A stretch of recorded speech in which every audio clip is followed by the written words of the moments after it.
kunnafoni lajɛlibagaw aw sɔgɔlen dɔ ka teleso mandi la mali kunnafoni.tv an ka émission n'o ye yɛlɛ waati an y'o de fɔ yɛlɛ kɔni o tɛ k'aw negeleya tan anw bɛ aw to aw sigiyɔrɔ la ka yɛlɛ fo dɔ ɲi ka buru an m'an faw fo an kɔrɔ an dɔgɔw mali kɔnɔ mali kɔ kan bi kɔni émission ka di trop parce que rasa dama dɔrɔn de bɛ kelen mana o tɛ rasa in kɔni b'a dɔn ale ka émission ale bɛ t'o kɛ da la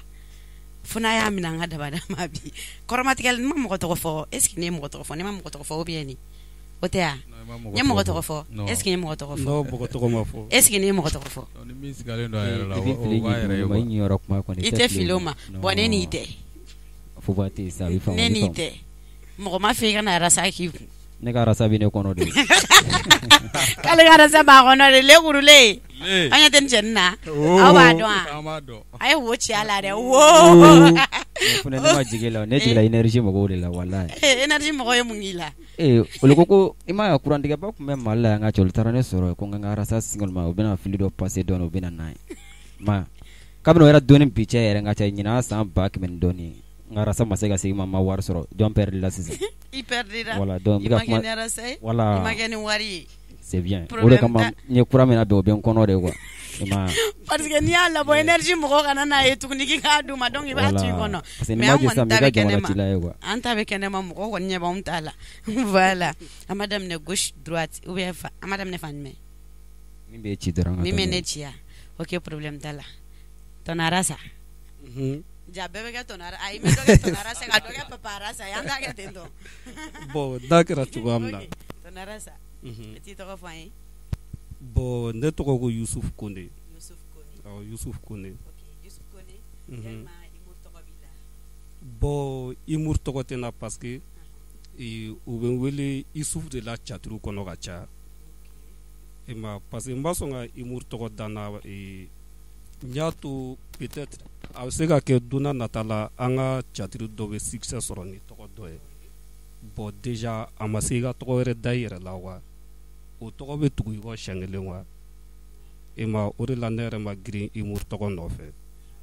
tu vois voilà Yusuf Kone awɔ o don papa Arasa ni mun ye tonton Arasa ye sans papa Arasa ouais kan foyi tɛ n da fɔ papa Arasa oui tɔgɔ duman jamu duman tɔgɔ Cheikh Umaru Kulibali Cheikh Umaru Kulibali ouais Cheikh Umaru Kulibali yalima i bɛ se k'i Imur tɔgɔ fɔ n ɲɛna Imur tɔgɔ Cheikh Bɛbɛ Bɛbɛ Cheikh Bɛbɛ Cheikh Bɛbɛ ouais o kɔrɔ a kɔrɔ c'est à dire petini dɔ de y'a ta n kɔ quoi mais ka sɔrɔ n yɛrɛ ka tɔgɔ dalen tɛ n yɛrɛ la n'o tɛ n yɛrɛ bɛ jouer ni Cheikh de caturu la hali sisan kosɛbɛ mais a tigi y'a ta n kɔ a fɛnɛ diyara n ye n m'a ɲininka a y'a dan n'a kun min na quoi fɛnɛ continuer na n'o de i continuer n'a ye voilà Cheikh Bɛbɛ ouais mais i bɛ taa petini ɲininka ko mun na ye Bɛbɛ in da i la ouais ouais ok tɔnɔ Aforo ale tɛ Aforo ye ya o de don non arangini bɛ ye bi minɛ ayi mais ayisa mais ne ko n ko tɔnɔ Aforo est-ce que arangini ko ye ya non a bɛ faamu tɔnɔ Aforo kan jumɛn b'i da a n'a ka tarapu kana kɛ ne kɔsɔn ne de bɛ côté kelen na n ka cɛ mais e bɛ ka kɛ côté gauche ye cogo min na nin ye sa n t'a ɲɛnama yɛrɛ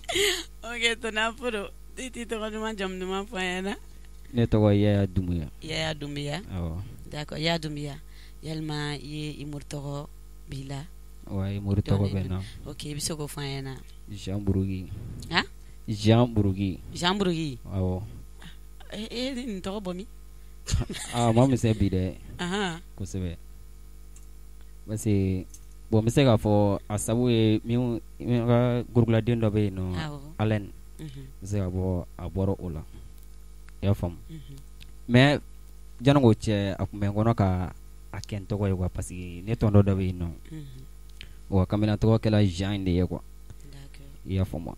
donc o terme kɔnɔ donc n tun bɛ fɛ ka modifier ka bɔ Zanya na ka W dɔɔnin quoi mais don dɔ n ka sigɛsi dɔ la n tora tɔgɔ ko de la ale ko non k'an ka kɛ Jean Burugi ye siɲɛ kelen quoi Jean Burugi voilà Jean Burugi voilà Burugi in farala kan quoi sinon Jean in kun ye n ka idée de ye quoi mais Burugi in farala kan de quoi Jean Burugi voilà n bɛ taa ni répétition kɛ so su in na Jean Burugi mais n bɛ taa répétition kɛ so o tɛ baasi ye o ouais non baasi foyi t'a la o tɛ baasi ye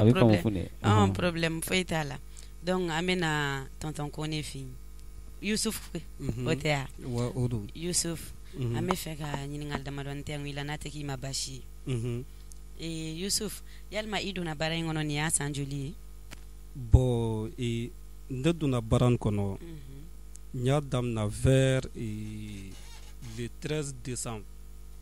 2020 mais o b'a sɔrɔ a bɛ n kunkolo la a mɛnna depuis écoledenya kɔnɔna la i ma bon ne yɛrɛ ni mɔgɔ dɔw ye kilasi kɛ hali n'olu ye n ye comédie la a tɛ bali u la quoi parce que a bɛ na naturellement depuis denmisɛnninama hali kilasiw kɔnɔ souvent n bɛ to ka na ni kuma dɔw ye ka mɔgɔw la yɛlɛ tu vois i ma mais min ye n sɛgɛn a kɔnɔna la kosɛbɛ wagati min na n y'a nege minɛ ko n b'a kɛ o b'a sɔrɔ n tɛ mɔgɔ dɔn ni mɔgɔ min b'a kɛ ɲɔgɔn fɛ parce que pour que i kelen ka kɛ c'est pas facile tu vois bon kɔsa na n nana kuluba bon don dɔ la n ye ninnu de ye a la o b'a sɔrɔ déjà ninnu b'a kɔnɔna la ka ban quoi mais ne bɛ ka mɔgɔ ɲini ni mɔgɔ min bɛ se k'a kɛ ɲɔgɔn fɛ i ma don dɔ la a ma grande surprise o b'a sɔrɔ n bɛ baro kɛ atelier da dɔ la garan tɛmɛra yen fɛ ɲɛ b'a sɛbɛn ne n'a ka t-shirt kɔfɛ groupe comédie o la bon n gɛrɛla la k'a ɲininka a k'u ka groupe yɔrɔ fɔ n na n bɛ fara a kan mɔgɔ ka fɔla olu b'a la a mɛnna mais ne kɔni k'a daminɛ serie yɛrɛ yɛrɛ la a kɛra vers le 13 décembre 2020 voilà date in bɛɛ bɛ n kunkolo la déjà quoi n ka filmage fɔlɔ yɛrɛ a kɛra avec Vision Plus hali a catiri sisan hakili b'a titiri la i ma a bɛ n kunna déjà quoi ami ala ka dugawu na ami voilà Yusuf yalima i bɛ se ka kuma fitinin fɔ an ye humour kan humour yɛrɛ nafa ye jumɛn ye an ka adamadenya kɔnɔna na humour nafa an ka adamadenya kɔnɔna la bon nafa caman bɛ humour la i ma parce que déjà humour yɛrɛ a bɛ mɔgɔ ni stress bɛ mɔgɔ kan bon humour bɛ se ka a stressiw ta ka bɔ i kan i ma bɔ o fana ye comédien nafa dɔ ye mais ne yɛrɛ bolo à mon avis n'a fɔra ko comédie ne yɛrɛ bolo mɔgɔ la yɛlɛ gansan dɔrɔn tɛ quoi ne yɛrɛ ka hakilina na bon n tɛ tɔw ta dɔn dɛ i ma parce que comédien bɛ se ka mɔgɔ wɛrɛ ka vie pratiquer catiri kɔnɔ ka sɔrɔ a ma don o tigi yɛrɛ fɛ ka a tigi bɔ sira jugu kan k'a bila sira ɲuman kan mais ani mɔgɔ la yɛlɛ gansan bon ne yɛrɛ bolo dɔrɔn fana tɛ quoi i ma faamuyali sɔrɔ olu la Yusuf merci an bɛna Kulubali fɛ yen Cheick oui Cheick ok Cheick oui an bɛ fɛ k'i fana ɲininka n'a tɛ kɛ baasi ye donc aw bɛɛ bɛ troupe kelen de la ko comédie o la non groupe ɲɛtaga de don sisan an y'a changer voilà tɔgɔ falen na ɲɛtaga voilà ok mais aw ye initiative jumɛn y'a to aw yɛrɛ ye groupe in sigi komi an bɛɛ fana tun bɛ groupe dɔw la avant y'an ka fara ɲɔgɔn kan quoi mais don dɔ kɛra an ye ɲɔgɔn wele an kan ka film dɔ kɛ a bɛ mɔgɔ demander kosɛbɛ an ye ɲɔgɔn kelen fo an nana dafa ten o de ye groupe in sigi an y'a ye sisan n'an farala ɲɔgɔn kan an bɛ se ka kɛ kɔnɔkulu ye bamananw ka kuma don kɔnɔkulu jɛlen de bɛ bin fɔ mɔgɔ kelen mɔgɔ fila o tɛ se ka fɛn kɛ ka tɛmɛ jama kan jama hakilina de bɛ se ka dɛmɛ kɛ kosɛbɛ quoi o de la an ye groupe in sigi o de kama quoi a ye groupe in sigi mais aw yɛrɛ bɛ fɛ ka mun kɛwale de kɛ k'a jira jamana na k'a b'aw ka jamana fɛ an b'a fɛ ka kɛwale min kɛ awɔ o ye c'est à dire ka denmisɛnninw bilasira ka mɔgɔkɔrɔbaw fɛnɛ bilasira sabula bi an ka génération kɔnɔna na sisan an denmisɛnninw bɛ an ka kow tiɲɛnen don kosɛbɛ k'a sababu kɛ an ti masaw bonya masaw yɛrɛ fɛnɛ man to an ka diɲɛw kow la k'an ye k'an to yen o kɔni ne ka hakilina ye min ye an y'a dabɔ ne kama an bɛ se ka mɔgɔw la faamu mɔgɔkɔrɔbaw b'an ka vidéo suit ka tɛmɛ hali denmisɛnninw yɛrɛ de kan dɔwɛrɛ tɛ an ka conseil de ka ca n'an ka yɛlɛko yɛrɛ ye kosɛbɛ voilà o de ka ɲi kosɛbɛ ni conseil cayara o de ka di mɔgɔkɔrɔbaw ye denmisɛnnin ni mɔgɔkɔrɔba bɛ se ka fɛn min lajɛ ka sɔrɔ nɛni t'a kɔnɔ fosi t'a kɔnɔ an yɛrɛ ka laɲini y'o de mais Cheikh e yɛrɛ bolo fɔlɔ mɔgɔkɔrɔbaw tun bɛ humour min kɛ ani sisan humour e bɛ se ka différence dɔɔni fɔ ne y'a la différence ba b'a u ni ɲɔgɔn cɛ parce que i b'a dɔn sisan adamadenya bɛ ka kɛ fɛn min ye i mɔkɛ tɛmɛna sira min fɛ e tɛ se ka o sira i b'a minɛ mais i tɛ se ka ku a la quoi i b'a fɔ n'i y'an ka balamusa ninnu ni balamusa de ye Mali cɛtiri yɛrɛ bɛ se ka fɔ olu y'a fondateur ye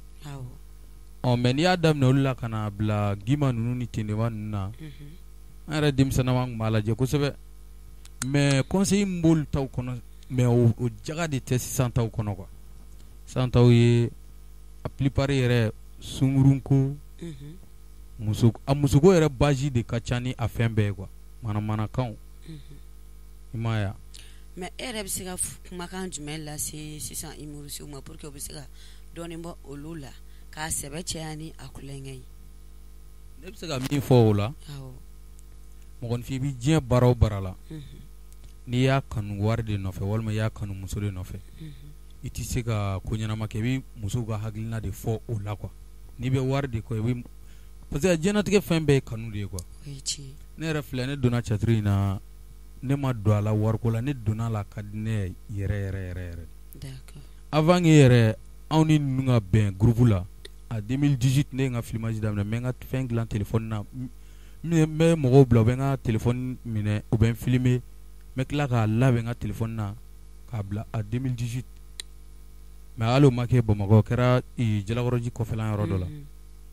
mais n nana Ala kɛ n donna ɲɔgɔn na an ye ɲɔgɔn faamu an bɛ ka baara kɛ ɲɔgɔn fɛ o kɔni c'est à dire adamadenya ye fɛn dɔ ye quoi n'i ye fɛn o fɛn kanu a minɛ ni seere ye quoi i bɛ se ka nafa sɔrɔ a la don na hali ni nafako yɛrɛ tɛ i bɛ se ka dɔn fɛnɛ quoi bɛɛ nafa dɔn fɛnɛ yɛrɛ plutôt voilà ok merci Cheikh faamuyali sɔrɔ l'o la an bɛ passer ne yɛrɛ terikɛ fɛ yen ko Jean ayi a tɔ fɔ Jean Burugi Jean Burugi Jean Burugi o de don o de don ne bɛna taa nin tɔgɔ in sɛbɛn ni ka to k'e wele dɔrɔn o Jean Burugi cɛ nin tɔgɔ in ka di ne ye ok Jean Burugi ayiwa turu seri ma dɛ n'i yɛrɛ san joli ye baara in kɔnɔ bon n donna baara in kɔnɔ a ma mɛn kosɛbɛ a bɛ san bɔ bon a tɛ san bɔ kosɛbɛ parce que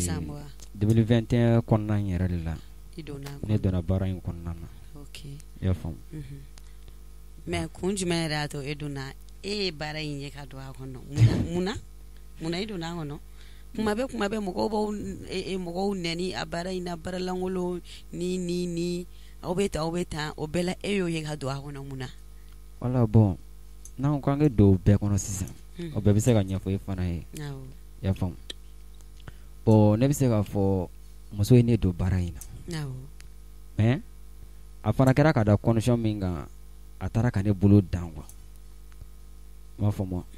parce que ni dɔ tun bɛ ɲɔgɔn fɛ a nana a kɔrɔmuso fɛ an ka yɔrɔ la kuluwa bon tellement que a ka situation ka gɛlɛn yɛrɛ de quoi i ma bon sefo yɛrɛ de tɛ ne ye n bɛ se ka min k'a ka ɲɛnamaya kɔnɔna na quoi i ma donc n terikɛ dɔ bɛ yen nɔ ale ye cɛtiriturula Adul donc a yɛrɛ bɛna plateau in sanfɛ yan donc ne n'a bɛ sigi an bɛ baro i y'a faamu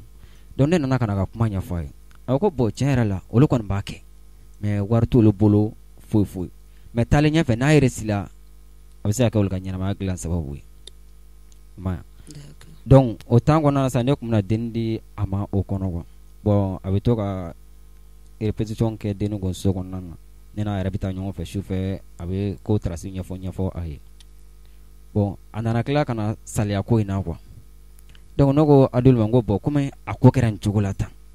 bon ne bɛ cɛtiri lajɛ cɛtiri ka di ne yɛrɛ de mais fɛn kelen min ne bali cɛtiri ko in na ne ma kalan quoi ngesi ni ma kala bi se ka chatiri kɛ a ko bon i bi se ka kɛ mais courage de do parce que ni bara kanu bɛ nɔ bɔ a la quoi i y'a faamu donc ne ko n ko bon no o do ni courage ko do tiɲɛra a ka di ne a kanu bɛ ne na ne min ka baara bila ne ye soudeur ne min ka baara bila ne min kala bɛ 3 semaines bɔ n bɛ taa ninnu nɔfɛ filmage kɛyɔrɔ la n tɛ doli ka chatiri la n yɛrɛ t'a dɔn chatiri bɛ taa cogo min na yɛrɛ ma donc fɔ labanna ka kuma ɲɛfɔ olu ye donc nana ne ta ka don chatiri la fɔ sisan ne kɔni b'o situation kɔnɔ ma kɔni min ne kunna kɔni a ka di Ala fɛ don n'a nataw la fana ne bɛ nɔ bɔ a la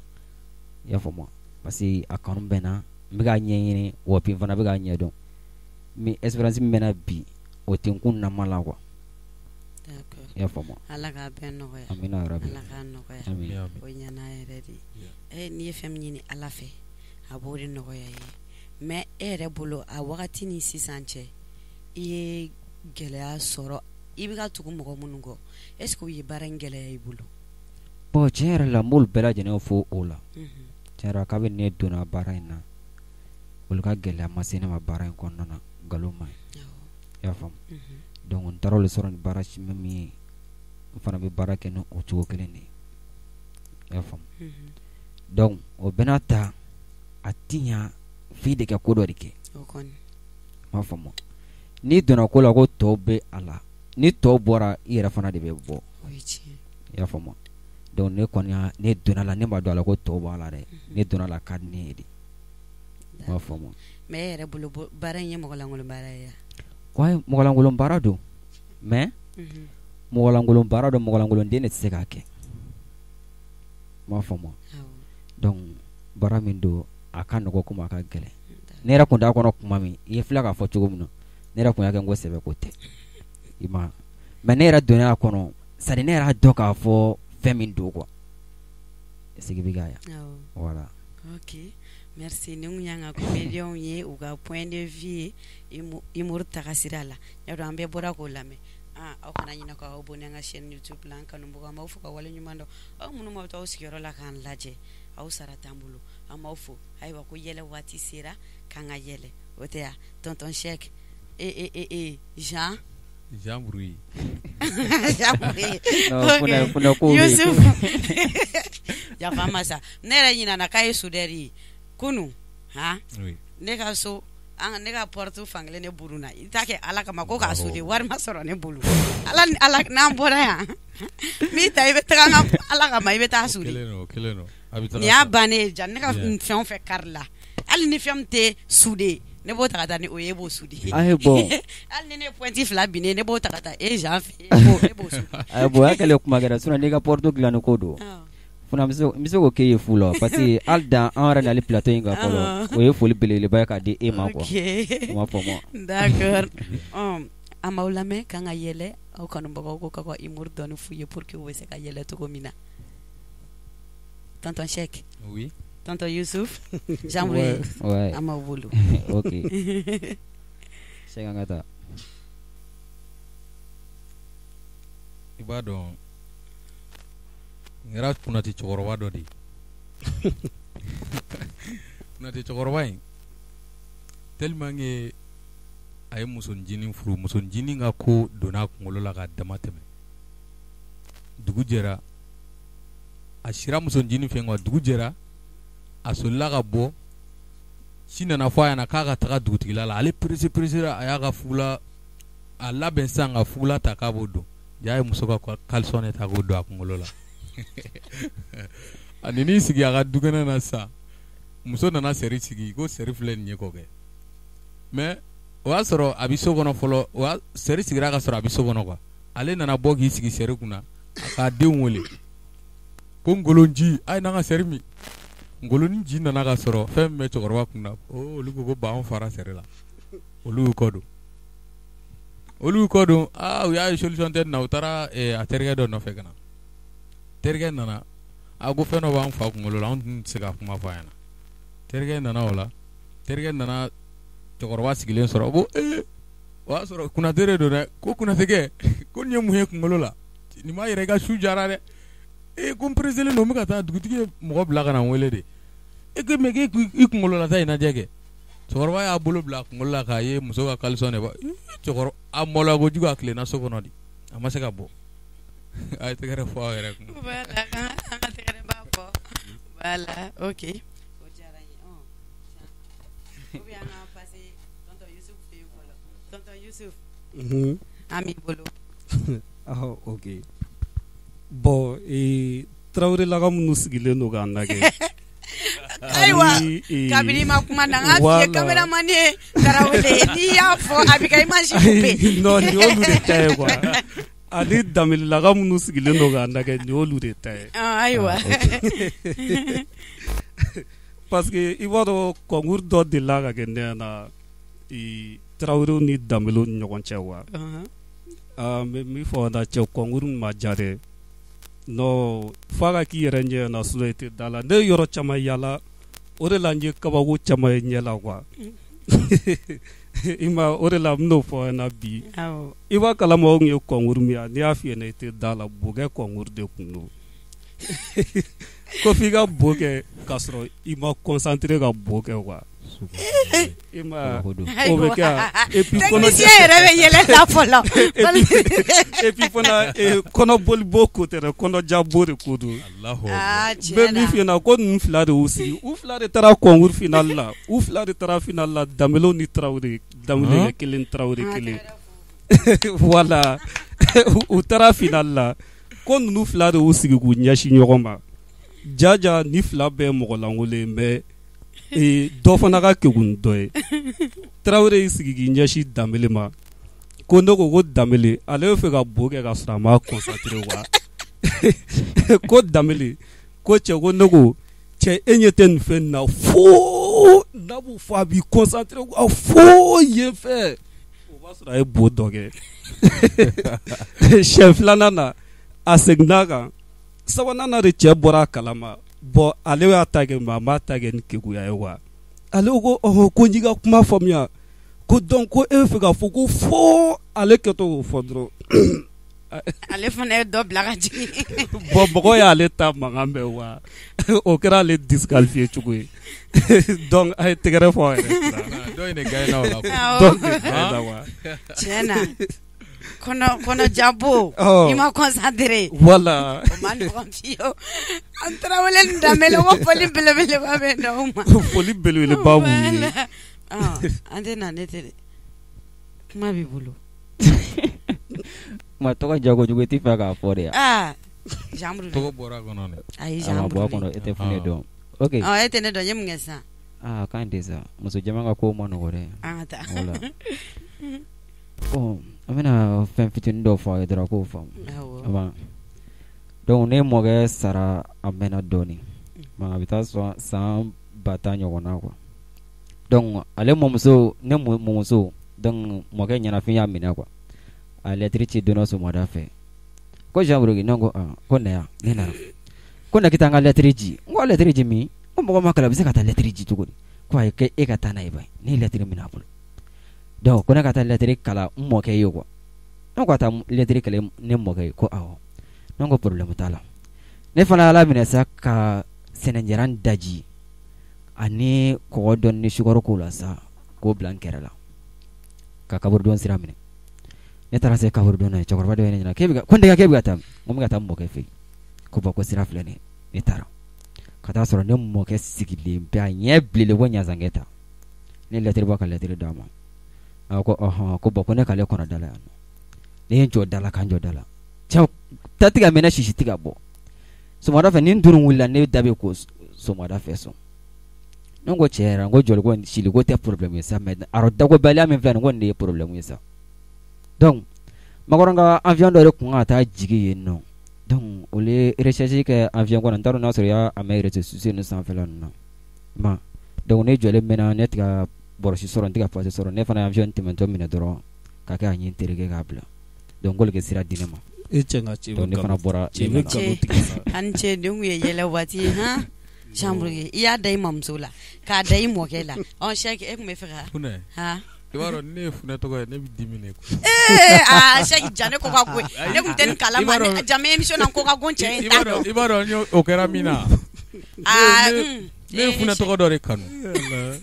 narena maningala narena Allahu akbar o kuma ne faga Fune Jallo mais ne karambe yoro Fune ne dalen ka sokono ne kumolu ka dukono jatigiya de la mais baro tellement que deni kadina al ne dalen sokono ni mena tebana ne boli ka wuli a bɛ ne fɛ ko Fune de bɛ ka taa ne ka da yɛlɛ bilahi tellement que a ka di ye o de la non Fune tɔgɔ n'i y'a ye dɔrɔn n bɛ dimi n yɛrɛ ma quoi sɛgin ko ka k'i ye depuis a daminɛ la o fɔ n ye ayi mais Fune tɔgɔ ye min kɛ ne la c'est à dire quoi u ye n tɔɔrɔ dɔɔni de quoi mais a ma fɛn k'i la o e de b'a fɛ mais est ce que deni ye fɛn k'a la sɛgin ma fɛn k'i la kana baga ma Fune tɔgɔ tɛ foyi kɛ mɔgɔ la voilà nin tun y'an ka yɛlɛ waati ye an ka yɛlɛ waati aw kana ɲinɛ k'aw abonné chaîne YouTube Mali Kunnafoli.tv yɛlɛ waati tonton Yusuf i b'i kanubagaw fo ouais n ka foli belebele bɛ kanubagaw ye bon ka bɔ